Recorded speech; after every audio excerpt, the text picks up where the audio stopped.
You're listening to the Talking Headways Podcast Network. This is Talking Headways, a weekly podcast about sustainable transportation and urban design. I'm Jeff Wood. This week we're sharing a SPUR forum on how a statewide coalition of transit advocates were able to organize a funding bridge to avert a fiscal cliff for transit operators in the state of California. The discussion led by SPUR's Laura Tolkoff shares how they did it and what's next. Stay with us. Today's podcast is brought to you by our super generous Patreon supporters. Happy New Year and thanks infinitely to all the transit planners, bus drivers, advocates, and friends that support the show. To join this merry gang of zoning misfits and transit lovers, go to patreon.com/theoverheadwire. $2 a month will get you some stickers and a handwritten note. $10 a month will get you one of our transportation scarves. We appreciate everyone's support over the last year and look forward to sharing more episodes in 2024. That's patreon.com/theoverheadwire. Also, if you want to support the show in other ways, check out the show notes in your podcatcher or go to theoverheadwire.com to find links to our Cars Are Cholesterol merch, our Talking Headways book club shop at bookshop.org, or sign up for a 2-week free trial of our 18-year-old daily newsletter and archive. Thanks for supporting, and this year make sure to listen to this space for opportunities for happy hours, live performances, and updated information on coming attractions. Hope everyone starts 2024 out right, and now let's get back to the show. Hey everyone, my name is Pasita Rudder and I'm the Director of Engagement at SPUR. Thank you so much for joining us today. I want to thank those of you watching today who are SPUR members. Without you, we wouldn't be able to host programs like this, so thank you for your support. If you are not a member, I encourage you to join to support SPUR's ongoing work. Your financial support enables us to continue our work, including the hosting of programs like today's. You'll find more information about membership online at spur.org/join. Today's digital discourse is called What It Took to Win, Keeping Transit Moving. So in 2023, Senator Scott Wiener and a coalition of regional and state advocates successfully won $5 billion that can be used to temporarily avert transit's fiscal cliff. Facing a huge statewide deficit, this campaign was far from easy. Today, we're going to take a peek behind the scenes of this collective impact campaign to learn how local, regional, and state advocates worked together with public agencies to persuade elected officials to ensure the Bay Area keeps moving. So I'm now going to ask each of the speakers to introduce themselves with their name, their affiliation, and your organization's role in the campaign. So we'll start with Raayan. Hi, everyone. Thanks for having me. And thank you to Laura and the SPUR team for organizing this event. My name is Raayan Mohtashemi, and I'm a legislative aide in the office of Senator Scott Wiener. Senator Wiener represents San Francisco and parts of San Mateo County in the California Senate. The senator championed the cause of increased transit operations funding in the state budget this past year. He led a coalition of legislators in collaboration with the Survive and Thrive Coalition, including the California Transit Association, Metropolitan Transportation Commission, and other supportive interests, many of which you'll hear from today, in a successful push for this additional transit operations funding. Thanks for having me. Hi there, Zack Deutsch-Gross. I'm the Policy Director at Transform. Transform is a Bay Area and statewide advocate for affordable, accessible, and sustainable housing and transportation. We were part of the group of advocates working closely with Raayan and Senator Wiener and transit agencies to secure this big win for transit. Adina Levin, Advocacy Director and co-founder with Seamless Bay Area, which is a nonprofit focusing on world-class and abundant and equitable public transportation for the Bay Area and increasingly in California. We worked with advocacy allies to build up the coalition in the region and around the state, and coordinating with the legislator, with the institutions, the grass tops advocacy groups and the grassroots advocacy groups to keep everyone aligned in a campaign to secure funding. Hi there, everyone. My name is Cyrus. I'm an independent sustainable transportation advocate here in San Francisco, and I'm also a longtime volunteer for the San Francisco Transit Riders. I was mostly on the ground, helping to organize rallies, flyering. I'd say get out the vote, but it was get out the calls to Sacramento and making sure that we could have rider voices engage with politicians in Sacramento. Hi there, everybody. My name is Rebecca Long. I'm the Director of Legislation and Public Affairs at MTC, Metropolitan Transportation Commission, which is the region's transportation planning and funding agency. My main role was trying to get MTC to define a very clear ask and unify the Bay Area's public agencies around that ask to protect transit funding and transit service, and then coordinate with a lot of the folks on this call around building a really strong coalition to make that ask and rallying support among the Bay Area's state delegation for that. Thanks. Hi, good afternoon, everyone. I'm Monique Webster, Regional Government Affairs Manager with the SFMTA, which is the San Francisco Municipal Transportation Agency. And SFMTA was one of the transit operator members of the Bay Area's Survive and Thrive Coalition. And we also served as one of the 15 members of the statewide operations funding subcommittee of the California Transit Association. Hi, everybody. My name is Laura Tolkoff. I'm the Transportation Policy Director for SPUR. Along with the other groups on this call today, we helped build up the Survive and Thrive Coalition. And that coalition was really a pro-equity, multi-sector coalition of civic groups rooted in the Bay Area, working together with public agencies like MTC and transit agencies to really save and improve public transit. SPUR's role in this was really doing a lot of the inside work on policy research and advocacy to kind of shape the legislative and budget advocacy, and really coordinating advocates alongside Transform and Seamless Bay Area. So I do want to note that there are 7 of us on this webinar today, which is quite a lot for a webinar and still not enough. This was a real collective effort with so many advocates and transit agencies from across the state who played really critical roles in this campaign. And I just want to name a few of them and thank them for their work, even though they're not on this call today. So California Transit Association, which was just a huge critical link for the statewide advocacy. Of course, the Bay Area Council, Silicon Valley Leadership Group, NRDC, Public Advocates, Urban Habitat, California YIMBY, Streets for All, SF Transit Riders Union, KidSafe SF, and many, many others. So although they're not here, I do want to acknowledge the important contributions to this effort that they made. I'm going to actually start us off. I'm both a moderator and a speaker for this program. And so just to start us off, I'd love to hand it to Rebecca. And I'd really love it if you could give a timeline or a sense of the key moments and milestones of this campaign that we're going to talk through over the course of this program. Yes, thank you, Laura. This campaign really started in November of 2022 when the Survive and Thrive Backbone Committee, which is really a lot of the folks on this call, was convened. And I do want to give a shout out to Laura, who again is hosting and a panelist here today, for really urging MTC to co-lead this Backbone Committee. You know, as the public agency that is the regional coordinator for transit and funding in the region, it was really critical that MTC lean into this, and we were happy to do that. But forming a formal coalition that was going to meet, you know, every Wednesday or whatever it was regularly, and really identifying, you know, what are the key sort of ground rules of this committee was just a fundamental thing, I think, that helped. And we'll talk more about that later. So we kicked that off in November. Every year, MTC identifies our advocacy program. So that's sort of on the top. It's the next key item for the next year. And we, in December and then in January, formally adopted finding a multi-year fix to the transit operating fiscal cliff as our top priority for Sacramento. So that was in January. And then even before that, right, we're having a lot of conversations with our partners at CTA. Again, that's the California Transit Association.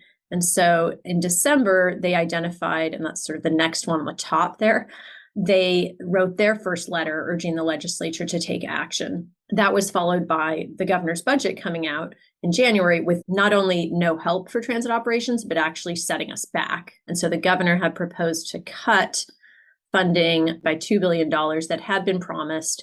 And that was going to deal a very significant negative impact to transit agencies' overall budgets. This was capital funding, but it nonetheless, you know, was very terrible timing, and there was no support offered for transit operations. So that really followed this joint Bay Area letter. We already had a very strong coalition. You've got labor in there, ATU, you've got the business community, as well as all the public agencies. You can see SPUR in there, Transform. So a lot of the folks, I think everybody on this call was already there to show that, you know, this is not just about public agencies that support this, that transit. It's a climate remedy. It's an equity issue. And so that was our first letter.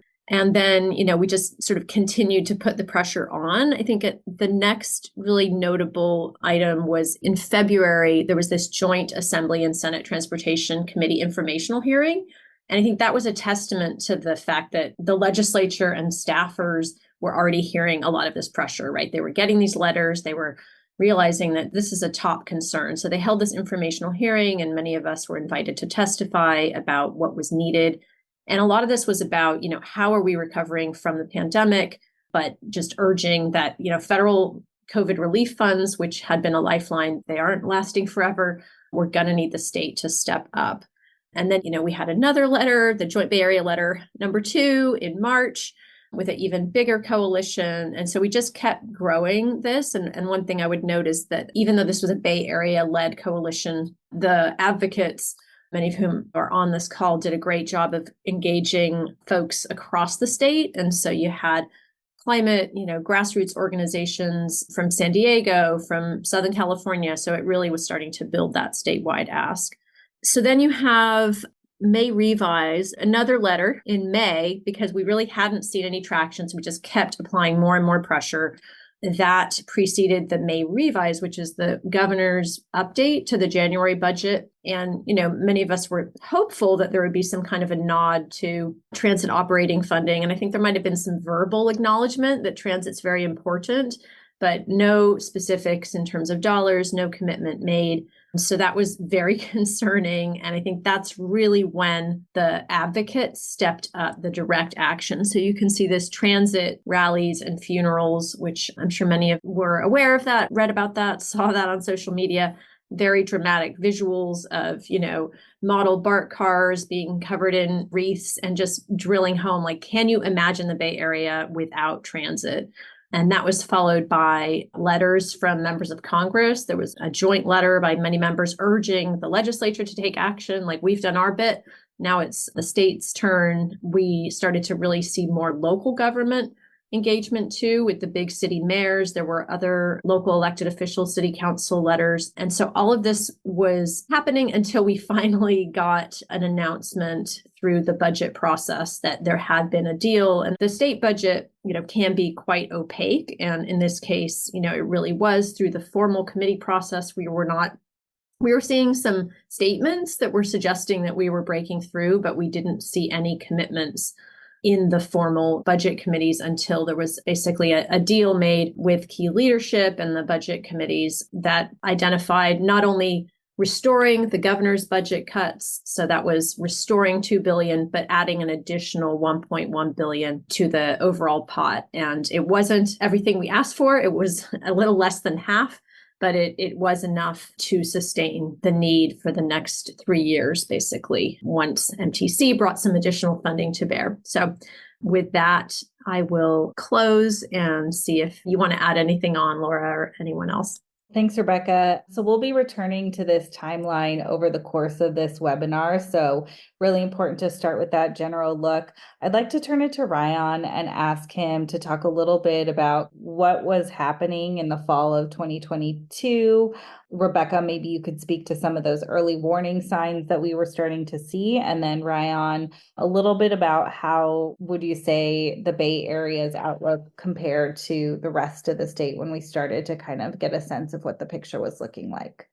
Sure. And I can definitely start in terms of addressing what we were hearing. And at this time, I was in the senator's district office located in the Capitol office. So I got to kind of see both the in-district lobbying around the issue and then also work on the budget advocacy side of things. The fiscal cliff, as Rebecca had alluded to, is something that we knew as an issue shortfalls would be coming when federal aid ran out, and the exact timing and runway that we had was kind of a moving target that took time to stabilize. And you could argue that it's not necessarily fully stabilized from a perspective of understanding where the financial situation is at. But we definitely understood that this was an issue that needed to be monitored and addressed at some point. And as was mentioned, starting in the fall of 2022, we started getting those signals from key interests and stakeholders that this year would be the year that we needed to step up, and the state would need to step up where federal funding was going to be running out for operators throughout the state and in the Bay Area especially. And it's important to emphasize that transit agencies across the state and the country all experienced, and in many cases still continue to experience, some degree of financial strain caused by, these shifting travel patterns, remote work, inflation-driven operating cost increases. And so while this was a statewide and national issue, it is also true at the same time that the pressing financial shortfalls that we refer to as this fiscal cliff were and continue to be particularly acute for the large, historically high ridership urban operators. And these operators, they're both more fare reliant and thus more vulnerable to financial impacts from major ridership shocks like we saw with the pandemic, but they also have been more sluggish to recover the ridership that's important for their financial situation. So they haven't been recovering to pre-pandemic fare revenue levels as quickly as other systems. And I just want to point out that systems in New York City, Chicago, Washington, D.C., and Bay Area transit operators, they all are facing similar issues, and we're facing that in the fall of 2022. So the dynamics within the state, though, were that the Bay Area, while having roughly 20% of the state's population, it does carry a disproportionate share of the state's transit ridership. I think it's close to 50%, if I'm correct. And so there was an especially dire situation for our operators because of all of those that I just discussed. The Bay Area's transit systems, they're some of the most fare reliant pre-pandemic and the most impacted by slow return to office rates. As an example, BART and Caltrain saw pre-pandemic fare box recovery at roughly 70%. What that means is that both BART and Caltrain could cover roughly 70% of their operating expenses with the fare revenues that they collected from their riders. And these were some of the highest fare box recovery ratios in the entire country. And it's not necessarily something that we would expect of most public infrastructure. And then again, they serve major employer centers that have been slow to recover ridership. So given that situation, there was an especially dire need in the Bay Area to address the issue. Thanks, Raayan. So I'm going to have us spend a little bit more time kind of in these early days, specifically talking about how the coalition came together. And I'll call on Zack to help me with some of this. So let's go back to winter of 2022, and SPUR and other advocates really came together. And, we all have our different kind of missions and things that we're working on and different orientations and approaches to our work. But I think what was so unique about this campaign was really two things. The first was we all realized that something really, really big was at stake, and it was going to take all of us working together and with our public sector partners and with state advocates across the state to really solve this problem. And then the second thing that I think really grew from that understanding that made this unique was that it was really rooted in collective impact principles, which meant that it was very intentionally designed to harness each other's collective and complementary strengths towards one common goal, and to really organize ourselves and our networks and partnerships around a set of mutually reinforcing activities, which is what we're kind of outlining today. We are coming from different sectors, we're coming from different organizations, but we're all working together on specific milestones towards a common goal. And I think we really realized that this kind of approach was necessary because in general, we knew it was going to be a really tough fight in the legislature with a really bad budget year. And so it's something I think that we're all really proud of building together. And as we'll get into later, it took an incredibly diverse coalition. And I think, Laura, your vision, that of Rebecca and others from the start, was truly, we're going to need this diverse coalition focused on key milestones in order to win. We knew it was an uphill battle, and so we built a framework to get there. So I'm going to keep moving us along in this timeline. So January, February, it becomes clear that we're really going to have to ask the state for funding. I'm wondering, Monique, if you could talk a little bit about that decision, and then I'll turn it over to Raayan to talk a little bit more about how the senator really began to build support in Sacramento for this cause. Yeah, so we were really at the point where we were staring down the end of the federal relief funds. And we were really only being held up and able to provide services that were essential to people because of the amount of federal relief funds that we had received. And after providing that support, the federal government had reached the point where it was sending a very clear message that the spigot was turned off and that the federal government was not prepared to provide any new funding support. So we went to the state and we had two very strong justifications for why it was the state's responsibility to stand up. One, that the transportation sector is the single largest source of greenhouse gas emissions in the state. And the overall success of the state's climate strategy rests on decarbonizing the ways that people and goods move in the state. And public transit is really the centerpiece of that entire solution. So if we're really to have a fighting chance of combating climate change, the state could not let transit fail. And second, the state had acknowledged that public transit also expands access to opportunity. In other words, the ability to get education, to get to jobs, access healthcare, et cetera, for many, many vulnerable Californians, and that the state simply cannot make progress on that goal if transit goes under. How did you begin building support in Sacramento?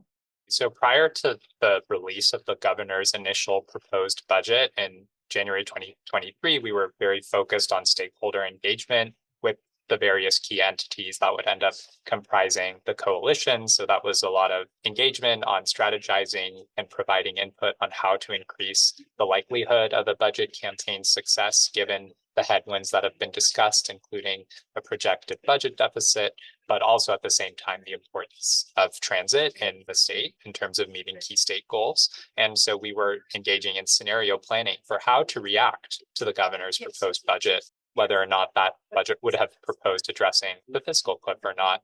So when the governor's budget was proposed on January 10th of that year, we were prepared to both react via a statement from the senator and uplift statements from supportive entities. And we followed up those statements with a legislative member letter. So kind of a letter from members of the state assembly and Senate to kind of plant a flag about the issue a little bit over a week after the governor did release his proposal with, as Rebecca had mentioned, a proposed cut, $2 billion cut to transit capital programs that also didn't address the cliff. So on that initial letter, there were 13 members of the legislature signed on. That's out of a 120 member body. And I say that just so that we can track as time goes on how we built up support. So at the same time as that letter went out and as we continued the senator's public communications work, the senator was also having various internal stakeholder meetings with Senate and Assembly subcommittee chairs, various decision makers to discuss the importance of the issue. We would discuss the operational shortfalls in those meetings, and I would be having follow-up meetings with staff to discuss the issue in more detail. And then, of course, throughout this time, we were continuing that stakeholder engagement to continue strategizing and remaining coordinated with the various interests. So it was a long process.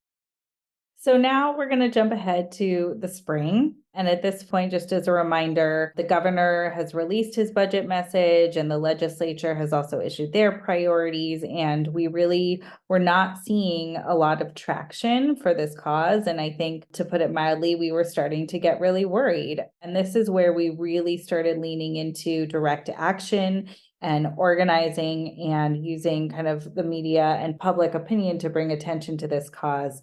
So I am going to ask Cyrus and Adina to talk a little bit about some of the work that they did as part of this campaign.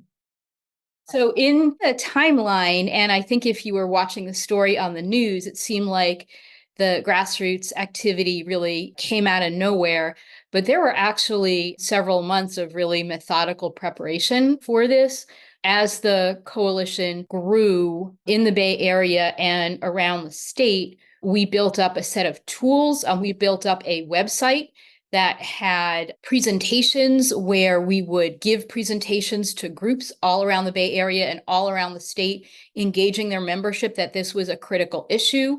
Tools where people could send a timely letter or put in a call to their representatives. And using those grassroots outreach, we were able to turn out dozens of people to speak at the hearings that had happened earlier. So with all of that, we had really built up quite a network that was ready to spring into even more intensive action when we found out that things were not going well and we really needed to amp up the volume. And with that, I'm going to turn that over to Cyrus to talk about the transit funeral and to talk about what we realized in the Bay Area was that key budget shares were in San Francisco and in Oakland, Phil Ting and Nancy Skinner. So we hadn't really an opportunity to elevate this issue with the budget chairs. Cyrus. Yeah, and I would say on the ground, the turning point was really a May 12th town hall with Phil Ting here in San Francisco. And, we had gathered 20 or 30 advocates and activists to go to that town hall to really try to get Assemblymember Ting to answer the question, as budget chair in the Assembly, are you supportive of operational gap funding for transit agencies? And we just did not get the answer that we wanted out of that discussion. And when we followed up after the town hall directly with staff, we got a very direct answer. And that direct answer at that moment in time was no. And I think this really signaled that escalation was necessary, that we needed to be doing more to get the word out that the state was not about to step in and provide the funding necessary to make sure that our agencies didn't collapse. So after that event, the idea of a transit funeral started to percolate quite quickly. And I took a leap. I decided to pick it up and run with it. And it was immediately clear that we needed a tremendous amount of help. And the pre-existing structure that had been built with Survive and Thrive Coalition was helpful, as we quickly had to bring in 10, 20 groups to put this together, including some that Laura mentioned at the beginning, like Kids Safe SF, who were critical and really bringing a lot of political factions to the march and to the rally, and also groups like Safe Street Rebel, who provided bike marshaling and brought in a huge number of people. A huge number of groups in East Bay, Telegraph for People, Bike East Bay, all came together in the course of 1 week to put on this event, to find the music, to find a person to lead us all in mourning as we march down Market, and to gather the supportive politicians like Scott Wiener, like Mayor Breed, also like Supervisor Preston, so all across the Bay Area political spectrum, to speak in support and to speak why it is so important that Sacramento find the operational funding necessary to give our agencies the time to shift their strategies and rebuild ridership and find new funding.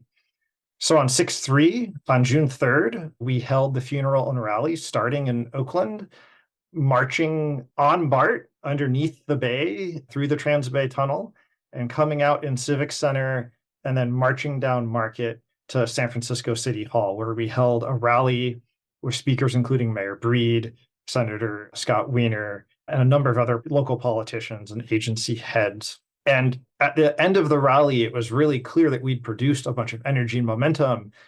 And then we needed to quickly figure out, what are we going to do with all of this energy and momentum? We had been so in the moment producing this event very rapidly. And so quickly, some activists associated with Safe Street Rebel followed up about a week later on June 8th and ended up blocking Octavia and Market, an intersection that also happens to be an off-ramp for US 101. And we had some good luck, a happy accident. The media alert went out late. We got incredible media coverage from helicopters, from people on the ground with cell phones, and we were able to take that footage, edit it into very spicy social media that really went viral and helped us spread the word again and get more people activated, more people sending letters, more people phoning into Sacramento.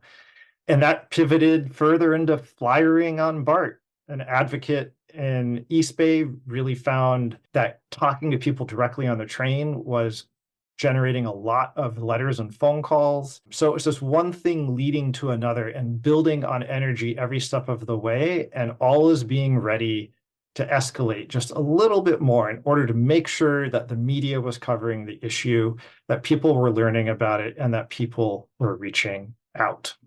And that lightning activism really highlighted the diversity of the coalition. When we were going out and doing the flyering, we wanted to use multiple languages. And I believe the Tenderloin Neighborhood Development Group generated Tagalog, and we had someone from the Bay Area Council of Business Group generate the Chinese language. So people across the political spectrum working at lightning speed to get the word out on the flyers. And as we started to hear clear that there was negotiation happening. There were cracks in the no position.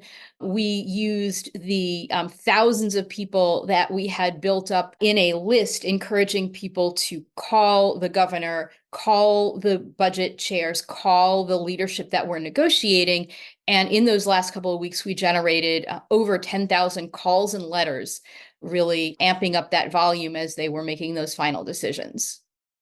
So I think one of the things that struck me about this whole experience was that you need both the inside game and the outside game to really be successful. And I think this is a perfect example of how being able to do the organizing work and really amplify the issues was something that was really, really critical, because that's when I think a lot started to change. And at that point, we started to hear the word accountability, and we started to hear that, if the state is going to be providing funding, they wanted to see more accountability, which, luckily in the Bay Area, we had been thinking about this for quite some time. And what we interpreted it as was making sure that this funding would help support better customer outcomes and performance. And so that was sort of a key point in the negotiations, that where the space was opening up. So Rebecca and Monique, I'm wondering if you could talk a little bit about what the response was to that from the public agencies. Yeah, so as you pointed out, the Bay Area had done a lot of work around this already. So just a quick refresher on that. In the wake of the pandemic, MTC pulled together what we called the Blue Ribbon Transit Transformation Task Force. And it was a multi-stakeholder panel that met virtually for about a year and a half and put together about 27 recommendations for really making transit more attractive, with a focus on rebuilding ridership, attracting new riders, all of that. And so when we started hearing about accountability from the state, we framed that as we are going to hold ourselves accountable, both MTC and the operators, to implementing this vision that we've adopted. We had already done a lot of pretty deep analysis into some of the strategies there, which include fare integration, for example, and how that could translate into more riders. Another one was unified mapping and wayfinding, so that the experience on transit really feels like one system. We had all these strategies, and we were very intentional about educating the legislature about those strategies and making the case that what we're asking for is a multi-year funding bridge. Extension of the runway was one of the metaphors that was used. We are not asking for a long-term kind of bailout, and that we do intend to both implement these strategies that are going to help us attract new riders, and by doing so, help reduce the deficit. But also long-term, we have a plan to go to the voters and put forward a regional transportation measure. And we were already talking about 2026 as a timeline for that, but we need the state to step in now to assist. And I think, transit agencies were more nervous than some maybe about the accountability language, but I think there was widespread recognition that committing to some kind of transparency and timeline and, just achievement of these core strategies was going to be what it took in order to receive the funding. So it was a strong partnership. And in the final language that was adopted, it provides for reporting mechanisms on showing, what strategies are you implementing? So every agency that's receiving the funding has to report out on what they're doing to help bring back riders, as well as being very transparent about their funding shortfalls. I can just add that I think that everyone agrees that oversight and strong accountability measures as a condition of receiving funding, as well as making sure that the public has full visibility into how the funds are being used and that they're being used in the way that we want them to be used, are quite reasonable and expected requirements. And so I just also want to call out that the California Transit Association worked as part of the subcommittee to put together an accountability framework proposal that was formally delivered to the legislature and the governor in late May. And as Rebecca's already touched on, sort of at its highest level, it required the submittal of detailed plans to recover ridership, addressing operating deficits prior to any dollars flowing, and then sort of after the money was received, that regular progress reports would be submitted and that there would be a lot of transparency around how the money was being used. So I'm going to ask Raayan very briefly to talk about the home stretch. So clearly a lot was happening at this time, May, June, both inside and outside of the building. And I would love to hear from you sort of how did Senator Wiener really land the plane, so to speak? And really, what did we win and what was left to be done? Yeah, so after April 25th, which is when the senator released an official detailed budget ask, there were, as we have discussed, several months of discussion that ended up leading to a budget deal, at which point there were various points where it seemed like externally there was maybe not so much traction being gained from that, but we kept on plugging away with repeated internal and external communications and discussions, including via press conferences, a select committee on Bay Area public transit hearing in May, which I believe is on the timeline, and additional legislative letters as key developments happen. For example, the May revision, the release of broad Senate and Assembly budget plans, and we really worked to rally legislators in order to define what we viewed as good aspects of the May revise, kind of promising morsels, indicating an openness that potentially the administration had heard. Discussions of the fiscal cliff are important, and also reacting to specific plans provided by the Senate and Assembly leadership regarding restoring transit capital funding, but not necessarily providing additional funding, instead relying on flexibility of that capital funding to address fiscal shortfalls. And we worked with colleagues in the legislature and external stakeholders to discuss potential issues with that strategy and to urge the leadership to do more. And I think eventually through the final deal, we were successful. And what helped improve that success was the engagement and repeated communications that we discussed, the support of leadership, which was critical, developing an attractive statewide ask. And thank you to Michael Pimentel, the executive director of the California Transit Association, for working very closely with everyone as well on that matter. And also pointing to what other states were doing. Notably, that year, it was New York and Minnesota that had kind of passed kind of longer term funding agreements through their budget processes to avert fiscal cliffs for transit agencies in those states, to kind of put pressure again to show that other states are addressing this issue, so we should too. I think that that was helpful in pushing it. In terms of what was actually won, we did win a reversal of the proposed $2 billion transit capital program cut, plus a $1.1 billion infusion of transit operating funds sourced from the state's cap and trade revenues and to an extent from the public transportation account over a 4-year period. So fiscal year 23-24 to fiscal year 26-27. And as mentioned, there were accountability measures attached to that funding, including the requirement for regions to have a short and long-term financial plan that addresses financial sustainability and ridership growth, as well as the establishment of the Transit Transformation Task Force to begin discussing long-term reforms in the transit space related to many issues. But that was not enough. For the Bay Area specifically, $400 million directed to the region, in addition to the previously committed capital component, which when combined with regional aid that the Metropolitan Transportation Commission followed through on later this year, has helped avert shortfalls and potential service cuts that would result from shortfalls through roughly mid-2026. So as discussed, there is a need for long-term sustainability.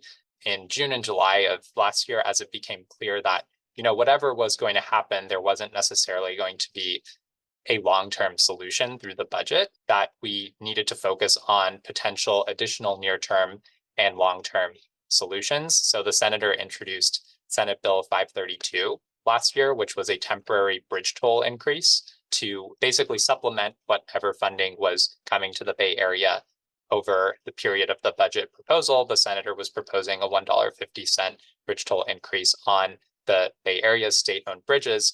And what that proposal did, although that proposal did not pass and has not gone into effect, bridge tolls are not $1.50 more expensive than before the proposal, it did help further define and delineate to the public and to decision makers that we have succeeded in the campaign to address the near-term shortfalls, but we haven't necessarily identified a full runway through the potential time for a 2026 regional measure, which could happen hopefully in November 2026, and that this is, in general, transit is worthy of investment. So thank you to all the folks who did help with that effort. And now this year, Senator Wiener introduced Senate Bill 925, which is designated as authorizing legislation for a regional transportation revenue measure, which the Metropolitan Transportation Commission is sponsoring in order for us to achieve that very long-term sustainability and resolve the structural shortfalls. So there is much work yet to be done.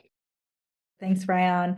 So as you can see, an enormous amount of work went into this campaign, but we're not finished, right? There's so much more to do. The problem is not yet solved. But I would love to turn it to my colleagues here to very briefly, round robin style, talk about their biggest takeaway and reflection from this effort. I'm going to start with Raayan and then move to Monique and then Zack.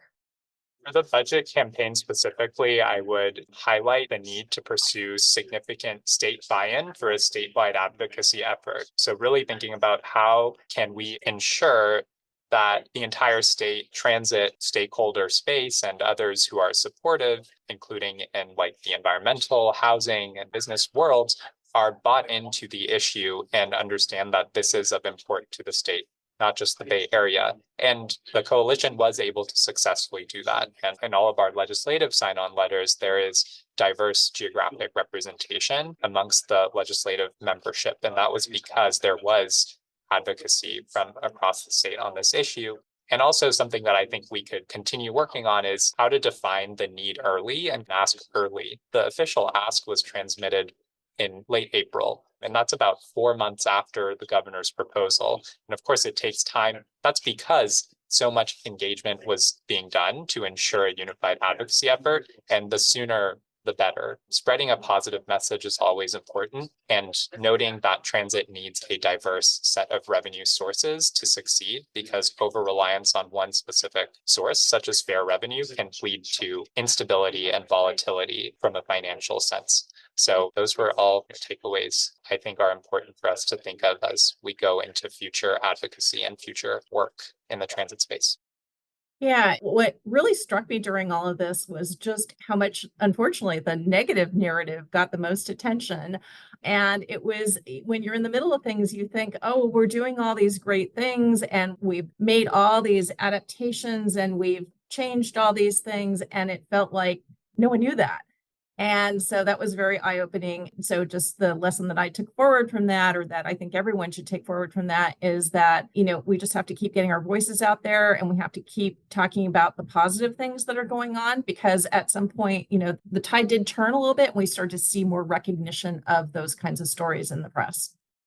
Yeah, and I would just add that I think we had a really unprecedented set of diverse allies that provides a model that we're all unified around a collective ask and impact. And that proposes like a pretty dynamic, exciting model for future advocacy. So, we had housers bought in who understood the connection between transit and solving our housing and homelessness crisis. We had EJ groups and CBOs whose constituents truly understood why transit was vital to their communities.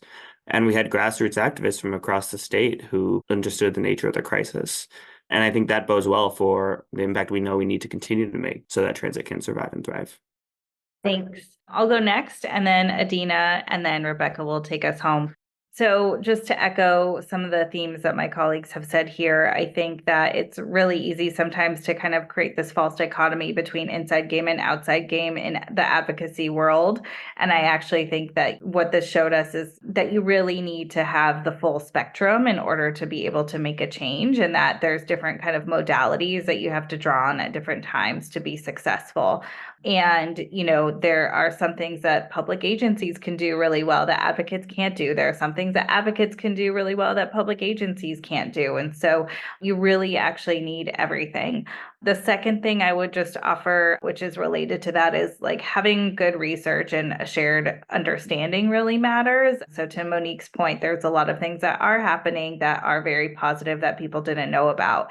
But also, we had, I think, 34 new legislators last year, and having some grounding in what does the state do now on transit operations? How does that compare to other places? How are the needs different for individual operators relative to others in the state was actually really important to be able to have a shared problem definition and to be able to start identifying solutions. And then finally, I think just having seasoned political leadership and, was really, really critical. So Senator Wiener is really unique in that he loves and knows transit in his bones. And he also has the gravitas and influence in the legislature to be able to make things happen. And we would have really been lost without that. And so with that, I'm going to turn it over to Adina. Building on what Laura was saying and providing more color to some of the questions that people are asking in the chat, yes, there is absolutely work going on to make use of the coalition built in the Survive and Thrive state funding campaign, both at the state level in keeping and growing a network of statewide organizations focusing on that transit transformation task force at the state level to provide support for policies and funding from the state in a more long-term way that builds on the emergency funding that was granted in this campaign, but working on more long-term solutions. And then also at a regional level, continuing to build up the regional coalitions that can help pass the authorizing legislation for a regional funding measure.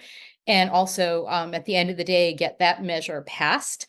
And then the last thing in terms of building up and some of the questions in the chat and about regrowing transit ridership is one of the broader lessons is that in North America and around the world, the transit systems that were the most resilient to the pandemic were the ones that had coordinated and multi-purpose systems that were not very narrowly focused on commuting, but served a wide variety of riders and a wide variety of trips. And so the things that we are doing in the Bay Area are already taking us in that direction to have a more resilient system. I would just say, what an important role the media played, both Bay Area media, statewide media. And then we did have, I guess, the benefit of this having a national and even international kind of focus in the sense that, it is a challenge facing pretty much all metro areas, more extreme in the Bay Area, but that was just able to kind of keep it as a key item that, journalists just kept covering, especially as this coalition kept giving them more and more to write about. So I think that was very instrumental. And then I would just say kind of overall lesson learned was just kind of keeping your eye on the prize. I mean, I think we all felt in our bones that this is the only answer. There is not a plan B. The state is the only entity that will have the capacity to provide short-term funding. And, it's an urgency. And we just sort of never let up on that. And I think through our regular meetings, we were just constantly identifying new action items. Let's keep applying pressure in new ways so that we really never let up until victory. Thank you. Well, you can see that a lot of work went into this effort, and I just want to thank our speakers for the enormous and often invisible work that they've done to really make the Bay Area better, and for the many, many people who are not on this call but contributed to this victory. This was really incredible.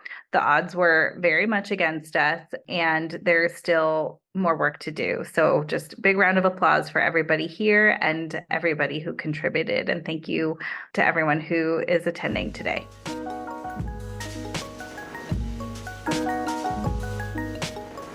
And thanks for joining us. The Talking Headways podcast is a project of the Overhead Wire and published first at Streetsblog USA. Thanks to our generous Patreon supporters for supporting this week's podcast. And you can find out more at patreon.com/theoverheadwire. And sign up for our 17-year-old newsletter by visiting theoverheadwire.com.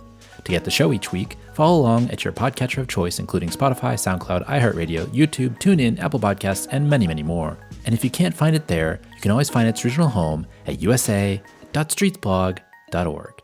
We'll see you next time at Talking Headways.